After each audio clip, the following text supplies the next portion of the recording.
വചനോത്സവം online തിരുമുഖ ആരാധനയിലേക്ക് സായാഹ്നത്തിൽ വിശ്രമിക്കാൻ പോകുന്നതിന് മുമ്പായിട്ട് നമുക്ക് ഒരുമിച്ച് പ്രവേശിക്കാം. ഈശോയുടെ തിരുമുഖത്തെ സ്നേഹിച്ച് ധ്യാനിച്ച് ഒരുമിച്ച് വിശ്രമത്തിലേക്ക് നമുക്ക് പ്രവേശിക്കാം. യാക്കോബ് ശ്ലീഹ എഴുതിയ ലേഖനം 1-ാമത്തെ അധ്യായം 27-ാമത്തെ വാക്യം. പിതാവായ ദൈവത്തിൻ്റെ മുമ്പിൽ പരിശുദ്ധവും നിഷ്കളങ്കവുമായ ഭക്തി ഇതാണ്: അനാഥരുടെയും വിധവകളുടെയും ഞെരുക്കങ്ങളിൽ അവരുടെ സഹായത്തിനെത്തുക, ലോകത്തിൻ്റെ കളങ്കമേകാതെ തന്നെ കാത്തു സൂക്ഷിക്കുക. സ്നേഹം നിറഞ്ഞവരെ, നമ്മൾ ഓരോരുത്തരും നമ്മളെ തന്നെ എപ്പോഴും കാത്തു സൂക്ഷിക്കാറുണ്ട്.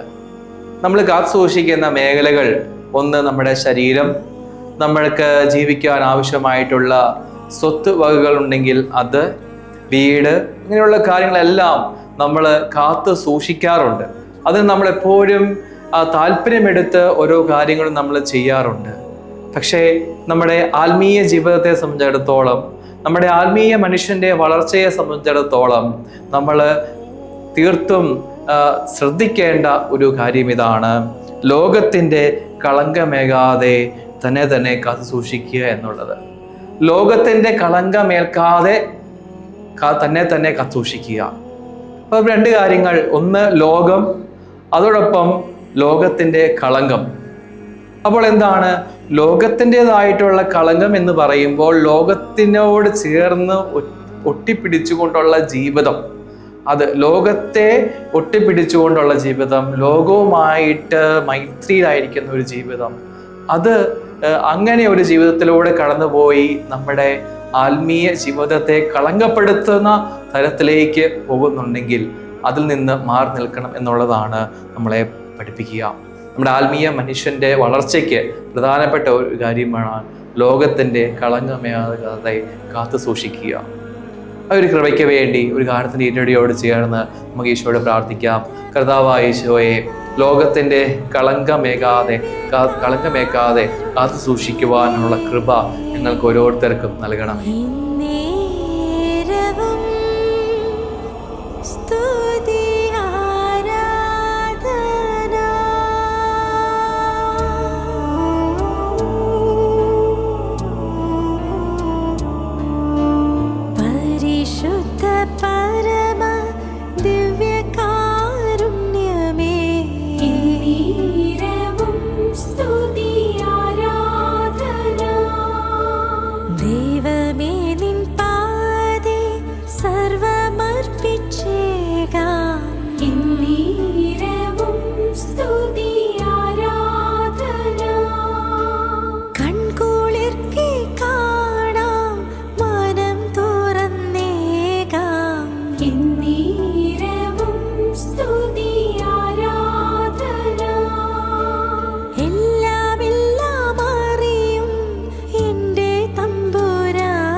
സ്നേഹം നിറഞ്ഞവരെ, നമ്മൾ ഓരോരുത്തരും ഈ ലോകത്തിൽ ജീവിക്കുന്നവരാണ്.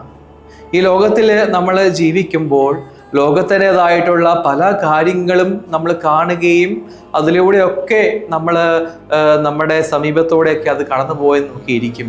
പക്ഷേ അതൊന്നും നമ്മൾ സ്വീകരിക്കാതെ, ഉദാഹരണം പറഞ്ഞു കഴിഞ്ഞാൽ ഒരു സമുദ്രത്തിൽ ഒത്തിരിയേറെ മീനുകളുണ്ട്. പക്ഷെ സമുദ്രത്തിൽ നമുക്കറിയാം കടലിൽ ഉപ്പുണ്ട്. പക്ഷേ ഈ മീൻ മേടിച്ച് നമ്മൾ കഴിക്കുമ്പോൾ മീനിനധികം നമ്മൾ ഉപ്പിന് ചുവയില്ല. അപ്പോൾ അതുപോലെ നമ്മൾ ഈ ലോകത്തിൽ ജീവിക്കുകയാണ്. ഇതിൽ ഒത്തിരിയേറെ തിന്മകളും കാര്യങ്ങളും എല്ലാം കടന്നു പോവുകയാണെങ്കിലും അതിൽ ഒന്നും നമ്മുടെ ജീവിതത്തിൻ്റെ അംശം ആയിട്ട് മാറാതിരിക്കുക, കാത്തു സൂക്ഷിക്കുക എന്നുള്ള പ്രധാനപ്പെട്ട കാര്യമാണ്. അപ്പോൾ നമ്മുടെ ജീവിതത്തിൻ്റെ ഒരു തീരുമാനമെടുക്കാം. രാവിലെ എഴുന്നേൽക്കുമ്പോൾ നമ്മൾ ഒരു കാര്യം തീരുമാനമെടുക്കാം നമുക്ക്. അതായത് നാളെ രാവിലെ എഴുന്നേറ്റ് മുതൽ അങ്ങോട്ടുള്ള ജീവിതത്തിൽ മുഴുവനും വളരെ വിജിലായിരിക്കണം. ജാഗ്രതയോടെ ഓരോ ദിവസവും മുന്നോട്ട് കൊണ്ടുപോകുവാൻ, പ്രത്യേകിച്ച് ലോകത്തിൻ്റെ കളങ്കം വെക്കാതെ ആത്മാവിനെ സൂക്ഷിക്കാനുള്ള കൃപയ്ക്ക് വേണ്ടി ഈശോയോട് പ്രാർത്ഥിച്ചുകൊണ്ട് ഈശോയുടെ ആശീർവാദം നമുക്ക് സ്വീകരിക്കാം. പരിശുദ്ധ പരമ ദിവ്യകാ